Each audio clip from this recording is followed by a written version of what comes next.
പാലക്കാട് ജില്ലാ കമ്മിറ്റിയിൽ ഒരു ചർച്ച വന്നു എന്ന രൂപത്തിൽ എന്നെ പരിഹസിച്ചുകൊണ്ട് മലയാള മനോരമയിൽ ഒരു വാർത്ത വന്നു. അത് മലയാള മനോരമ ഒഴിവാക്കേണ്ടതായി. നാഥനില്ലാത്ത വാർത്ത കൊടുത്തേ ഞങ്ങൾ ജീവിതം അവസാനിപ്പിക്കൂ എന്ന് ധരിക്കരുത്. അതിലെ കുഞ്ചുകുറുപ്പ്, AK ബാലൻ വാ തുറന്നാൽ വോട്ടാകുമെന്ന് CPM പാലക്കാട് ജില്ലാ കമ്മിറ്റിയിൽ ചർച്ച. വാ തുറന്നാൽ വോട്ട് പോകുമെന്ന്. ഞാൻ വായ തുറന്നിട്ട് കേരളത്തിലൊരു വിദ്യാർത്ഥി പ്രസ്ഥാനത്തെ ശക്തിപ്പെടുത്തിയിട്ടുണ്ട്. കേരളത്തിലെ ഏറ്റവും വലിയ ഏഷ്യയിലെ KSUവിനെ തർപ്പറ്റിച്ചിട്ടുണ്ട്. മമ്പറം ദിവാറിനെയും കെ സുധാകരനെയും KT ജോസഫിനെയും മൂലക്കിരുത്തിക്കൊണ്ട് ബ്രണ്ണൻ കോളേജിലെ ചെയർമാനായിട്ടുണ്ട്. പാലക്കാട് എൻ്റെ പൊതുജീവിതവുമായി ബന്ധപ്പെട്ടുകൊണ്ട് നിരവധി സ്ഥാനങ്ങൾ ഞാൻ വഹിച്ചിട്ടുണ്ട്. നിരവധി തെരഞ്ഞെടുപ്പുകളിൽ ഞാൻ നേതൃത്വം കൊടുത്തിട്ടുണ്ട്. 47% വരെ വോട്ട് ഇവിടെ കിട്ടിയ കാലഘട്ടം ഉണ്ടായിരുന്നു. പാർട്ടി സഖാക്കളോടൊപ്പം നിന്നുകൊണ്ട് രക്തസാക്ഷികളുടെ കുടുംബാംഗങ്ങളോടൊപ്പം നിന്ന് പ്രവർത്തിച്ചു. അതിൻ്റെ ഭാഗമായി പാലക്കാട് ഒരു അപകടം ഉണ്ടായിട്ടില്ല. കോൺഗ്രസിലുള്ള കുറച്ചാളെങ്കിൽ ഇങ്ങോട്ടേക്ക് വരിക എന്നല്ലാതെ എൻ്റെ പ്രവർത്തനം കൊണ്ട് ഒരു ബുദ്ധിമുട്ടുണ്ടായിട്ടില്ല. കേരളത്തിൽ എല്ലാ ജില്ലാ ബാങ്കുകളും നഷ്ടപ്പെട്ട സമയത്തു ചിന്നക്കുട്ടൻ 13 വോട്ടിൻ്റെ ഭൂരിപക്ഷത്തിൽ ജയിക്കുന്നത് എൻ്റെ ഇടപെടൽ കൂടി ഉണ്ടായിരുന്നു. അതിൽ AV ഗോപിനാഥിൻ്റെ സഹായവും ഉണ്ടായി. ഞാനിവിടെയുള്ള പാർട്ടിക്ക് വായ തുറന്നതുകൊണ്ട് ഒരു അപകടം ഉണ്ടാക്കിയില്ല. എന്നാൽ അവിടെ നിർത്തിയോ? അതാണ് വല്ലാത്ത ഒരു സങ്കടം. മലയാള മനോരമ അത് അങ്ങനെ എഴുതേണ്ടതുണ്ടോ എന്നുള്ളത് അവരുടെ ഉയർന്ന തലത്തിൽ ചിന്തിക്കണം. ബാലൻ വായ തുറക്കരുത്.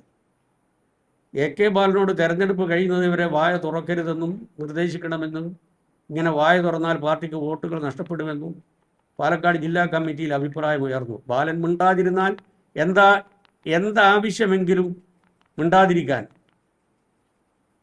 ചെയ്തു കൊടുക്കണമെന്ന് പരിഹാസ രൂപത്തിൽ പറഞ്ഞു. ജില്ലാ കമ്മിറ്റിയിൽ നടക്കുന്ന ഒരു ചർച്ചയെ ആധികാരികമായി അവർക്ക് ലഭിക്കാതെ എങ്ങനെയാണ് ധൈര്യം വന്നത് ഇത് കൊടുക്കാൻ? ഇതൊരു പത്രധർമ്മമാണ്. അതിൻ്റെ ഉദ്ദേശം പൊതുസമൂഹത്തിൻ്റെ മുമ്പിൽ എന്നെ സംബന്ധിച്ചൊരു തെറ്റായ ചിത്രം രൂപപ്പെടുത്തുന്നതിൽ ഈ പത്രത്തിന് എന്താണ് അധികാരം? സാധാരണ നിലയിൽ പൊതുയോഗത്തിൽ അല്ലെങ്കിൽ സെമിനാറിൽ എന്തെങ്കിലും പറഞ്ഞു കഴിഞ്ഞാൽ കൊടുക്കുന്നതിന് തകരാറില്ല.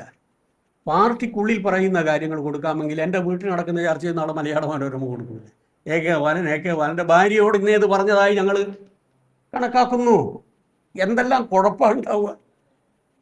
ഒരു കുടുംബത്തിൻ്റെ പ്രൈവസി പോലെ തന്നെയാണ് ഒരു പാർട്ടീൻ്റെ പ്രൈവസി. അപ്പോൾ ഒന്നുകിൽ ഇതിൻ്റെ നാഥൻ ആരാണെന്ന് പറയണം, ഞങ്ങൾക്ക് കിട്ടിയത്. അതോടുകൂടി ഞാൻ ഈ പറഞ്ഞ പരാമർശം കംപ്ലീറ്റ് പിൻവലിക്കും. അതിനുള്ള ധൈര്യം കാട്ടണം. അങ്ങനെ ഒരാളും കമ്മിറ്റിയിൽ പറഞ്ഞിട്ടില്ല എന്ന് ജില്ലാ സെക്രട്ടറി പറഞ്ഞിട്ട് പോകും. ഈ രൂപത്തിലുള്ള ഒരു വാർത്ത കൊടുക്കുന്നത്, അതും ജമാഅത്തുമായി ബന്ധപ്പെട്ടുകൊണ്ടുള്ള പ്രശ്നത്തിൽ ഉയർന്നു വന്ന ഒരന്തരീക്ഷത്തിൽ ഇങ്ങനെ കൊടുക്കുന്നത് കൂട്ടി വായിച്ചാൽ ഇതിനോട് അവർക്ക് യോജിപ്പാണെന്നാണ് ഈ പറഞ്ഞതിൻ്റെ അർത്ഥം.